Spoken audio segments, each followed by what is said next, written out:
तो अभी तक की क्लासों में मैट्रिसेस के अंदर आप लोग बेसिक ऑपरेशन पढ़कर आ चुके हो, जिसमें आपने एडिशन देखा, सब्ट्रैक्शन देखा, मल्टीप्लिकेशन देखा, ठीक है। फिर इसके बाद आपका नेक्स्ट टॉपिक आता है transpose of matrix. Transpose of matrix के अंदर आप और एक और मैट्रिक्स का टाइप देख लेते हो, जिसमें आपने सिमेट्रिक मैट्रिक्स और स्क्यू सिमेट्रिक मैट्रिक्स पढ़ लिया। अब बच्चों इसके बाद अगर हम चैप्टर में आगे बढ़ते हैं तो हमारे पास जो नेक्स्ट चीज़ आती है वो है इन्वर्टिबल मैट्रिक्स। यानी कि अगर हमारे पास कोई एक मैट्रिक्स है, सपोज करो किसी एक ऑर्डर की, कोई भी एक ऑर्डर लाइक 2x2 का ऑर्डर, तो उसके लिए एक और मैट्रिक्स वहाँ पर ज़रूर एग्जिस्ट करेगी। ज़रूर करेगी? नो, ऐसा नेसेसरी नहीं, मतलब कर सकती है, ठीक है, एग्जिस्ट करेगी। सच दैट कि अगर मान लो हमारी ये मैट्रिक्स है ए मैट्रिक्स और उसके लिए ए बी इंटू बी ए किसके इक्वल हो जाए? आइडेंटिटी मैट्रिक्स के। मतलब अगर हम एक मैट्रिक्स का हमारे पास है, उसके लिए एक और मैट्रिक्स कहीं पर एग्जिस्ट कर रही है और उसका दोनों का मल्टीप्लाई कराया जाए, तो अगर वो आइडेंटिटी मैट्रिक्स के इक्वल आ जाए तो हम कहेंगे कि बी मैट्रिक्स ए मैट्रिक्स का क्या है? इन्वर्स है। बी मैट्रिक्स ए मैट्रिक्स का क्या है? इन्वर्स। एक बार फिर से, ये कोई एक एक्स मैट्रिक्स है, ठीक है, इसी ऑर्डर की, ये ध्यान रखना, किस ऑर्डर की?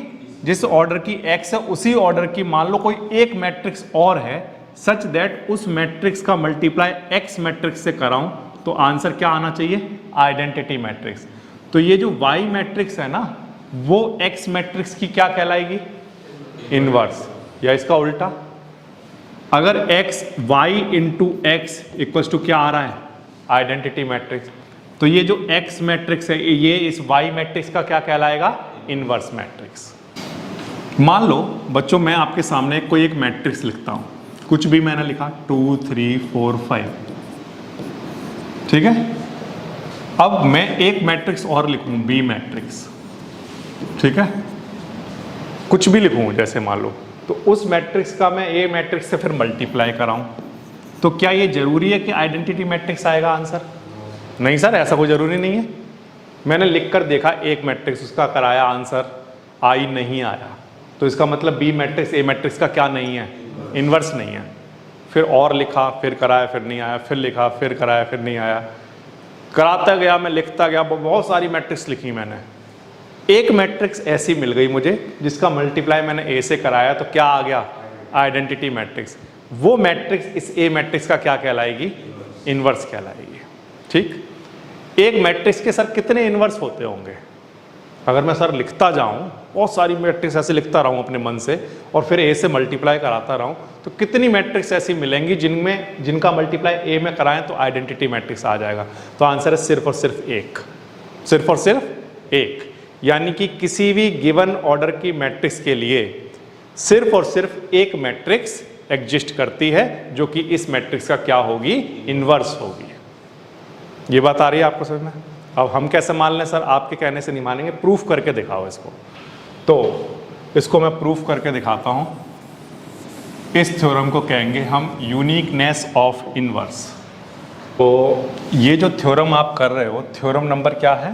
3। उसका नाम है यूनिकनेस ऑफ इनवर्स। जैसा मैंने आपको कहा कि किसी गिवन ऑर्डर, किसी गिवन मैट्रिक्स के लिए सेम ऑर्डर की एक ही मैट्रिक्स एग्जिस्ट करती है, इसके अलावा और नहीं कर सकती। अगर आप कह रहे हो कि नहीं सर एक और कर रही है, तो मैं ये कहूँगा वो दोनों मैट्रिक्स आपस में इक्वल रही होंगी। कौन सी मैट्रिक्स? जैसे एग्जांपल के लिए, जैसे मैंने कहा ये जो ए मैट्रिक्स है, इसके लिए सिर्फ एक ही मैट्रिक्स एग्जिस्ट करती है जो इसका क्या कहलाएगी? इन्वर्स कहलाएगी। लेकिन आपने कहा कि नहीं सर मुझे एक और मिल गई, सी मैट्रिक्स, तो मैं कहूँगा नहीं, अगर मिल भी गई है आपको तो बी और सी आपस में कैसी रही होंगी? इक्वल रही होंगी। तो अगेन फिर वही आ गया, अगर बी और सी इक्वल हैं तो इसका फिर से अगेन क्या हो गया? यूनिक मैट्रिक्स बना, जो कि इसका इन्वर्स है। तो मैं प्रूफ करके दिखाता हूँ कि बी और सी मैट्रिक्स आपस में कैसी रही होंगी? इक्वल मैट्रिक्स रही होंगी, ठीक है। देखो बच्चों ध्यान दो, let B is inverse of inverse matrix for a matrix. ऐसा मैं मान लेता हूं थोड़ी देर के लिए।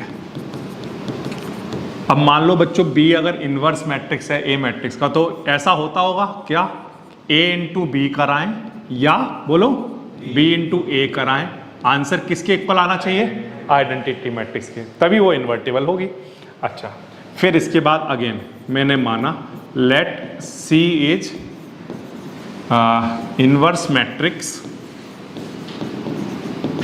फॉर किसके लिए, ए मैट्रिक्स। मैंने एक और मान ली, बी तो है ही, मैंने सी भी मान ली। अगर सी मैट्रिक्स भी ए का इन्वर्स है तो फिर क्या होता होगा बोलो, ए इंटू सी, हाँ सी इंटू ए, हाँ आई के इक्वल होना चाहिए सर। ठीक है, कोई प्रॉब्लम वाली बात नहीं है। ये दो आपने इक्वेशन यहाँ पर बना ली। अब बच्चों अब ध्यान दीजिए बच्चों, यहाँ पर बी मैट्रिक्स लिखा हुआ है ये, ठीक है, कोई प्रॉब्लम नहीं। बी मैट्रिक्स में आइडेंटिटी मैट्रिक्स का अगर मल्टीप्लाई करा दें, किसका मल्टीप्लाई करा दें, आइडेंटिटी मैट्रिक्स का मल्टीप्लाई करा दें, तो कोई फर्क पड़ेगा क्या, बी मैट्रिक्स पर कोई फर्क पड़ेगा बताओ, नहीं पड़ेगा। ठीक, बी ऐसे ही ठीक है। ये जो आइडेंटिटी मैट्रिक्स लिखी हुई है इसको मैं ये लिख सकता हूं क्या, ए सी, क्योंकि आपने कहा था आई किसके इक्वल है, ए सी के इक्वल है। तो यहां पर हमारा जो टर्म बन के तैयार हो गया वो क्या बन गया, बी ए सी। ठीक, अब यहां पर ध्यान देना, b इंटू ए इंटू सी, इसको ऐसा लिखा जा सकता है, कहीं पर लिखा हुआ है b इंटू ए इंटू सी, मैं इसको क्या लिख सकता हूँ, b इंटू ए और इंटू में क्या c, वो एक ही बातें हैं।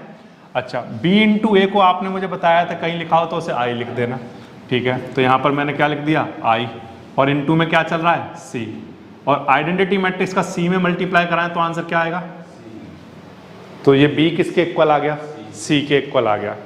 इसका मतलब ये हुआ कि क्योंकि b और c इक्वल हैं, इसलिए ऑलवेज किसी गिवन मैट्रिक्स के लिए सिर्फ एक ही यूनिक मैट्रिक्स होगी जो कि उसका क्या होगी, inverse.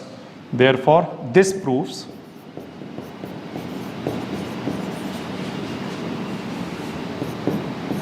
Uniqueness of inverse of A matrix. एक बार फिर से ध्यान दीजिए, हमने कहा कि अगर हमारे पास कोई एक मैट्रिक्स है, ए मैट्रिक्स, ठीक है, उसके लिए कहीं ना कहीं कोई एक मैट्रिक्स जरूर ऐसी लाई करती है, कहीं एग्जिस्ट करती है, जिसका मल्टीप्लाई ए मैट्रिक्स से कराएं तो आंसर आइडेंटिटी मैट्रिक्स आता है। वो मैट्रिक्स अगर मल्टीप्लाई कराई जाए और आंसर आइडेंटिटी मैट्रिक्स आ जाए तो वो मैट्रिक्स ए मैट्रिक्स का क्या कहलाएगी, इनवर्स कहलाएगी, ठीक है। और मैंने ये भी कहा कि किसी भी गिवन मैट्रिक्स के लिए सिर्फ एक ही मैट्रिक्स ऐसी होगी जो उसका इनवर्स हो सकती है, बहुत सारी नहीं होंगी, सिर्फ और सिर्फ एक हो सकती है। तो उसको हमने प्रूफ करके देखा, उसको हम कहेंगे यूनिकनेस ऑफ इनवर्स, ठीक है।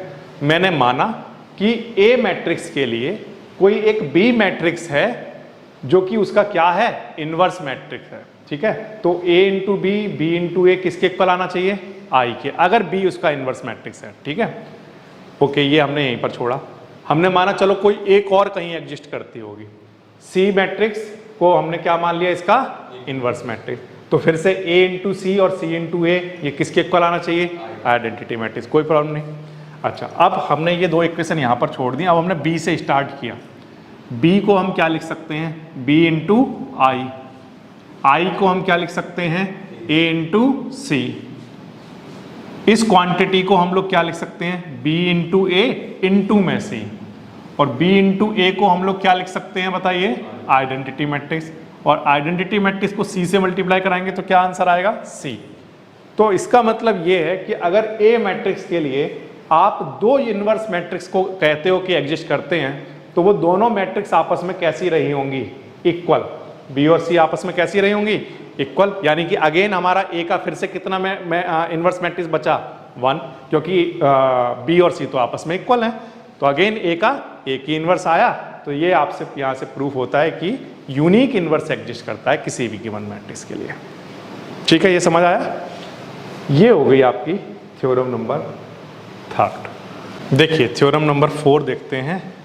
If A and B are invertible matrices of same order then prove that A B का इन्वर्स इक्वल होता होगा B inverse into A inverse के, ठीक है। इस तरह का मान लो क्वेश्चन आया। थ्योरम नंबर है 4, ए और बी दोनों ही इन्वर्टिबल मैट्रिक्स हैं। इन्वर्टिबल मैट्रिक्स यानी कि जिनके इन्वर्स एग्जिस्ट करते हैं, ठीक है। तो आपको प्रूफ करके दिखाना है कि ए बी का जो इन्वर्स है वो किसके इक्वल होता होगा, B inverse into A inverse के, ठीक है। देखो बच्चों, कहीं पर आइडेंटिटी मैट्रिक्स लिखा हुआ है। क्या लिखा हुआ है? Identity matrix. ये आइडेंटिटी मैट्रिक्स किसकी इक्वल होती होगी? आइडेंटिटी मैट्रिक्स के। ये दोनों बातें तो आपस में इक्वल है, ठीक है, इसमें कोई प्रॉब्लम नहीं है। अच्छा, इस आइडेंटिटी मैट्रिक्स को मैं ऐसे लिख सकता हूँ क्या, A B upon A B. कोई प्रॉब्लम है क्या इस बात में? ए बी से ए बी कटा, क्या बचा? 1 1 मतलब आइडेंटिटी मैट्रिक्स, ठीक है। अच्छा, ये ए बी ऐसे ही, ठीक है, ऊपर वाला। ये जो नीचे वाला जो ए बी लिखा हुआ है, ऐसे लिख सकता हूँ क्या, ए बी का इनवर्स, ए बी की पावर -1। ये नीचे से देखो, अभी पावर कितनी है? 1। ऊपर जाएगी तो पावर कैसी हो जाएगी? -1। ये सब किसके इक्वल आया? एक बार फिर से, ये वाले जो स्टेप है ना, ये एग्जाम में लिखकर मत आना, ये मैंने सिर्फ आपको समझाने के लिए बताया है, ठीक है। कहीं पर आइडेंटिटी मैट्रिक्स के इक्वल लिखा है, कोई प्रॉब्लम नहीं। आई को हम ऐसे लिख सकते हैं, A B upon A B, कोई प्रॉब्लम नहीं। ए बी ऐसे ही, ठीक है। और ये ऊपर जाकर लिखोगे तो ए बी का इनवर्स, तो ये क्या आ गया? आई, ठीक है ये। अच्छा, अब बच्चों यहाँ पर हम क्या कर रहे हैं, अपनी तरफ से मल्टीप्लाई करा रहे हैं। क्या करा रहे हैं? Multiply by A inverse both side. A inverse both side. हमें कैसे पता चलेगा कि ए इनवर्स से मल्टीप्लाई कराना है? क्योंकि मुझे इस वाली साइड में आई नहीं चाहिए, मुझे क्या चाहिए? A inverse. तो चाहिए तो सर मुझे बी इनवर्स भी। बी इनवर्स से क्यों नहीं कराया? तो मैं पहले ए इनवर्स से करा देता हूँ, ए इनवर्स आ जाएगा उधर, फिर मैं किससे करा दूंगा? बी इनवर्स से, तो बी इनवर्स भी आ जाएगा, ठीक है। तो पहले ए इनवर्स से करा रहा हूँ, तो A inverse multiply by A B चल रहा है और ए बी का इनवर्स चल रहा है, और इधर ए इनवर्स इंटू आई। ये वाला स्टेप समझ आ गया? ए इनवर्स से मल्टीप्लाई करा दिया बोथ साइड। अब बच्चों, अब मैं यहाँ पर क्या कर रहा हूँ, ए इनवर्स ये वाला और ये वाला जो ए लिखा हुआ है, ये यहाँ लिख लिया, इनको एक ब्रैकेट में डाल दिया और बी बाहर कर दिया। कर सकते हैं, एक ही बातें हैं, ठीक। और ए बी का होल इनवर्स ऐसे ही, ठीक है। और ए इनवर्स इंटू आई क्या होगा? A inverse. एक बार फिर से क्या कर दिया, ए इनवर्स ये लिखा हुआ है, ये ए इंटू बी लिखा था, उसका ए ये लिखा हुआ है और बी बाहर लिखते हैं। दरअसल ये एक रूल है, ए इंटू बी सी कराओ या ए बी इंटू सी कराओ, वो दोनों आपस में कैसे होते हैं? इक्वल। ये मल्टीप्लिकेशन वाला जब आपने चैप्टर एक्सरसाइज की थी तो वहाँ पढ़ा था कि ए इंटू बी सी हो या ए बी इंटू सी हो, वो दोनों इक्वल होते हैं। ये हमने प्रूफ कर चुके हैं पहले। अच्छा, ये बन गया बच्चों। अब इसके बाद ध्यान से देखना, ए इनवर्स इंटू ए कहीं पर लिखा हो तो ये क्या होता होगा? तो सर आइडेंटिटी मैट्रिक्स होता होगा ये। बोलो बच्चों क्या होता होगा? हाँ या ना भाई? ए इनवर्स लिखा है, इसे 1/a लिख सकते हो, ए से ए 1, क्या लिखोगे? Identity matrix. क्लियर है? लेकिन ऐसे लिखन मत देना, ऐसा मत लिख देना कि 1/a लिख कर आ जाओ। ये सिर्फ समझाने के लिए कहता हूँ कि 1/a लिख लो और कैंसिल कर दो, ऐसा करके नहीं आना। ऐसा होता कुछ भी नहीं है, दरअसल नहीं होता है ऐसा कुछ कि ए इनवर्स को 1/a लिख लिया। केवल समझाने के लिए कह रहा हूँ कि इसको 1/a लिख लो, ए से कट गया तो क्या बचा? 1, और 1 क्या होता है? Identity matrix. 1 आइडेंटिटी मैट्रिक्स होता ही नहीं है, केवल समझाने के लिए कह रहा हूं मैं तो ये, ठीक है। अच्छा, अब इसके बाद आई इंटू बी, बी ऐसे ही, ठीक है, ए बी इनवर्स, और इधर क्या चल रहा है? A inverse. देखो सर, आपको तो चाहिए यहां पर बी इनवर्स भी चाहिए। क्या चाहिए? और अभी तक आप ए इनवर्स ला पाए हो, तो अभी और किससे मल्टीप्लाई कराना है? बी इनवर्स से। तो यहाँ लिखता हूँ multiply by B inverse both side. तो B inverse into B, A B inverse, A B का क्या चल रहा था? होल इनवर्स, ठीक है, और इक्वल्स टू में B inverse into A inverse, ठीक। यहाँ पर बी इनवर्स से मल्टीप्लाई कराना है, हमें कैसे पता चलेगा? क्योंकि हमें चाहिए, सर ए इनवर्स के साथ हमें क्या चाहिए, बी इनवर्स, ठीक है, इसलिए मल्टीप्लाई कराया। बी इनवर्स इंटू बी क्या बन जाएगा, आई, और इधर चल रहा है ए बी का इनवर्स, और इधर बी इनवर्स ए इनवर्स, ठीक है। और आइडेंटिटी मैट्रिक्स का किसी भी मैट्रिक्स से मल्टीप्लाई कराएं तो वही मैट्रिक्स आ जाती है। तो ए बी का इनवर्स किसके equal, B inverse A inverse.